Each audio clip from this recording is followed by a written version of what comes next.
You got me. Well, you can look at it when you get in. Yes, sir. I got it under control. No Country for Old Men has rightfully earned its place as an undisputed modern classic. It is a cinematic masterpiece filled with fascinating characters, breathtaking tension, and iconic imagery. Yet, what makes this film truly legendary lies deeper. It forces the audience to become active participants in the storytelling while perfectly encapsulating the existential struggles of the modern world. In the realm of screenwriting, a storyteller should never simply hand the audience the final result. Instead, you provide the elements and let the audience piece them together. When viewers are forced to make a mental effort to connect the dots, they become completely locked into the story and emotionally invested. No Country for Old Men is a flawless masterclass in this technique. This exact principle drives the entire movie, shaping how character traits are revealed, how the plot unfolds, and how the central theme is delivered. The way the film explores personality is a testament to this genius. A character's true nature is not just shown through what they do, but specifically through how they do it. I need you to step out of the car, sir. Real character is revealed when a person is placed under immense pressure and forced to make life-altering decisions. While choices form the backbone of structure, the specific visible details of a character provide its lifeblood. This unique combination includes physical habits, speech patterns, underlying values, and how a person lives day to day. No Country for Old Men presents three completely distinct main characters, and our entire understanding of them is built purely on how they navigate an indifferent world. The narrative opens with a stunning wide shot of the Texas plains at sunrise, immediately introducing us to Sheriff Ed Tom Bell. He represents the first human response to a rapidly deteriorating world. Through his opening monologue, Bell reminisces about a bygone era when Texas lawmen never even had to carry a gun. Some of the old-time sheriffs never even wore a gun. A lot of folks find that hard to believe. Jim Scarborough. Looking at the brutal reality of the present day, he cannot help but compare himself to those old-timers, feeling a deep, paralyzing sense of helplessness. The sheer scale of modern crime has become impossible to measure or comprehend. Bell is not necessarily afraid, but he refuses to push his chips forward and risk his life against something he no longer understands. He performs his duties with severe apprehension, hesitating at crime scenes and using a very dry, cynical humor to mask his underlying dread. He actively tries to shield himself from forces that have grown beyond his moral comprehension. Immediately after, the film delivers a savage demonstration of exactly what the sheriff means by introducing the antagonist, Anton Chigurh.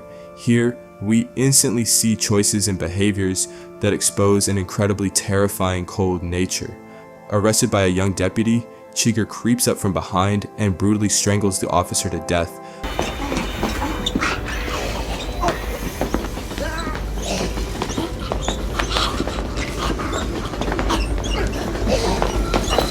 Leaving violent black boot markings scuffed all over the floor. After the deed is done, he calmly washes his hands,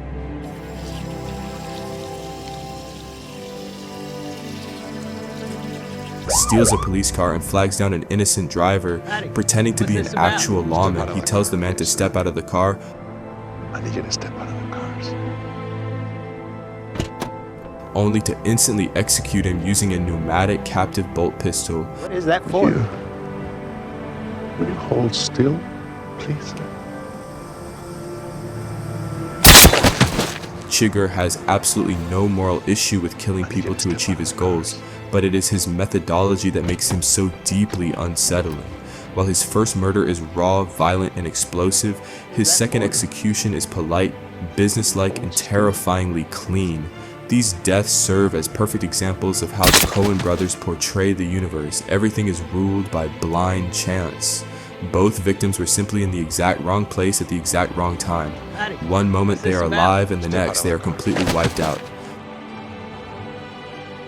Anton Chigurh is the living embodiment of this cold, unfeeling universe. To the natural world, there is no difference between human beings and livestock. Chigurh views himself as this inevitable law of nature, the one right tool for the job. He follows an unyielding internal system of rules, which serves as his only source of meaning in a world stripped of objective morality.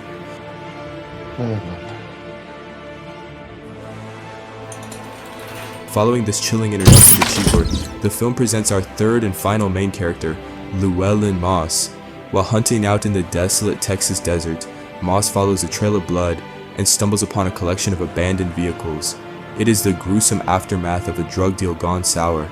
Surrounded by bullet-ridden trucks and dead bodies, Moss finds a lone survivor who desperately begs for water, which Moss does not have.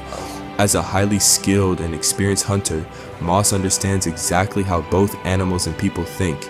He reasons that there must be a last man standing who fled with the money.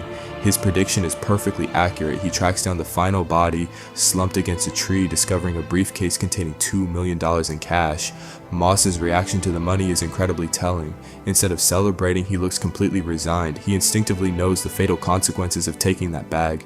A thunderstorm rumbling on the horizon visually foreshadows the danger ahead, yet he takes it anyway. Moss represents the quintessential tough, charismatic hero, but his choice proves that he is not above greed or self-interest.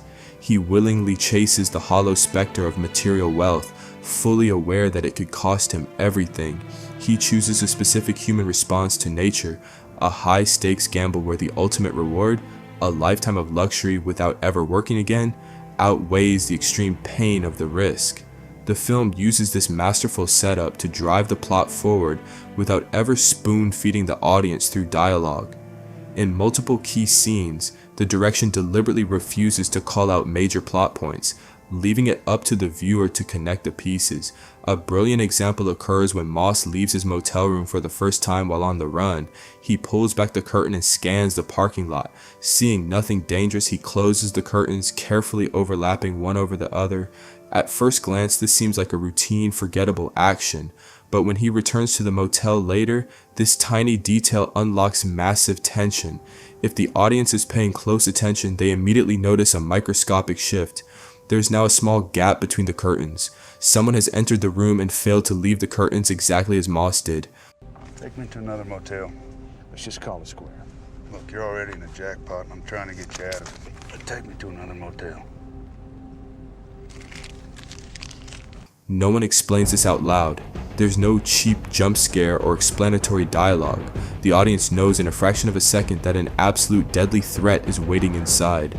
Moss reacts instantly and escapes to safety. An even more powerful example of this subtle storytelling spans the entire runtime of the film, beautifully connecting Chigurh's character traits with the plot. Before Chigurh storms that exact motel room, he carefully removes his boots. Initially, the audience naturally assumes he is doing this to sneak up on his target silently. However, much later in the movie, when Chigurh corners and murders the bounty hunter Carson Wells in a hotel room, do you have any idea how crazy you are? You mean the nature of this conversation? I mean the nature of you.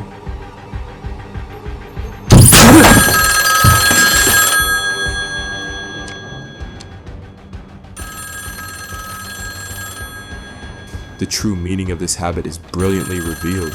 After firing the fatal shot, Chigurh leans back and places his feet up on the bed. Looking down at the floor, we see a massive puddle of blood spreading from the chair, flowing directly toward where Chigurh's feet were just resting. In this single moment, the audience finally grasps the character's true nature. His motivation in the motel hallway was never just stealth. Chigurh is obsessively clean. He deeply loathes getting blood on his boots or clothing. This visual setup pays off with unparalleled tension at the very end of the film. When Chigurh finally tracks down Carla Jean, the burning question remains whether he will actually murder her. She begs for her life, bravely refusing to participate in his psychopathic coin toss game. Call it. The coin don't have no say. It's just you. I got here the same way the coin did. The film completely refuses to show another gruesome murder. Instead, the camera cuts to the outside of the house. We simply see Chigurh walk out onto the porch and pause. He lifts his feet one by one, meticulously inspecting the soles of his boots to check for blood. Through this single quiet gesture, the film hands us the final answer. It does not need to show the act, it does not need to display a body, and not a single scream needs to be heard. By merely watching him check his boots, the audience knows with absolute certainty that Carla Jean is dead. It is a stroke of narrative genius that weaponizes the viewer's own imagination to complete the horror. No Country for Old Men trusts its audience unconditionally, and it is this exact respect for our intelligence that cements the film as a timeless, haunting masterpiece of modern cinema. Call it. Call it. Yes. For what? Just call it.